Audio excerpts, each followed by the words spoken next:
Breaking news చూస్తున్నాం. దమ్మపేట మండలం జగ్గారం గ్రామంలో విషాదం నెలకొంది. పిడుగుపాటుకు గురై ఇద్దరు యువతులు మృతి చెందిగా మరో ముగ్గురు మహిళలు హాస్పిటల్లో చికిత్స పొందుతున్నారు.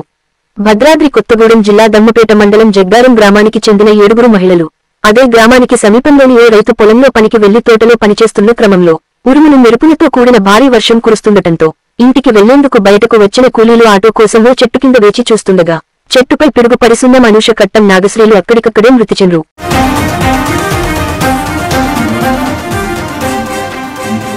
రాజమ్మ, సీతమ్మ, రత్తమ్మ అనే ముగ్గురు మహిళ కూలీలకు గాయాలతో బయటపడ్డారు. క్షతగాత్రులను సత్తుపల్లిలోని ప్రైవేట్ హాస్పిటల్కు తరలించి చికిత్స అందిస్తున్నారు. సీతమ్మ అనే మహిళ పరిస్థితి విషమంగా ఉండటంతో మెరుగైన వైద్యం కోసం ఖమ్మం తరలించారు. మృతి చెందిన అనూష డిగ్రీ వరకు చదవగా నాగశ్రీ 10వ తరగతి పూర్తి చేసి కూలి పనులకు వెళ్తున్నారు. ఇంట్లో తల్లిదండ్రులకు చదివించే స్తోమత లేక వారి ఇద్దరు చదువు ఆపేసి తల్లిదండ్రులకు చెదోడు వాదోడుగా ఉండేందుకు కూలి పనులు వెళ్తున్నారు. అలాగే ఈరోజు కూడా సరదాగా అమ్మ, నాన్న పనికి వెళ్ళొస్తా అని చెప్పిన వెళ్లిన కూతుర్లు మృతదేహాలుగా మారి ఇంటికి తిరిగి రావడంతో ఆ కుటుంబంతో పాటు ఆ గ్రామంలో విషాద ఛాయలు అలుముకున్నాయి.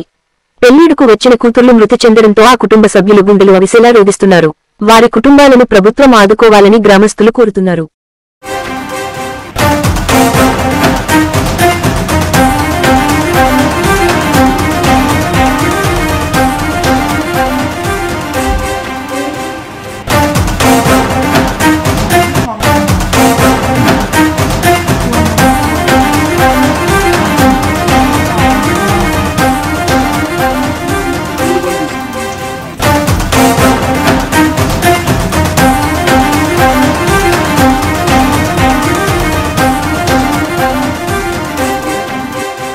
దమ్మపేట మండలం జగ్గారం గ్రామంలో విషాదం నెలకొంది.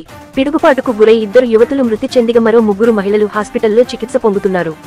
భద్రాద్రి కొత్తగూడెం జిల్లా దమ్మపేట మండలం జగ్గారం గ్రామానికి చెందిన 7 మహిళలు అదే గ్రామానికి సమీపంలోని ఓ రైతు పొలంలో పనికి వెళ్లి తోటలో పనిచేస్తున్న క్రమంలో ఉరుములు మెరుపులతో కూడిన భారీ వర్షం కురుస్తుండటంతో ఇంటికి వెళ్లేందుకు బయటకు వచ్చిన కూలీలు ఆటో కోసం ఓ చెట్టు కింద వేచి చూస్తుండగా చెట్టుపై పిడుగు పడిసున్న అనూష కట్టం నాగశ్రీలు అక్కడికక్కడే మృతి చెందారు. రాజమ్మ, సీతమ్మ, రత్తమ్మ అనే ముగ్గురు మహిళ కూలీలకు గాయాలతో బయటపడ్డారు.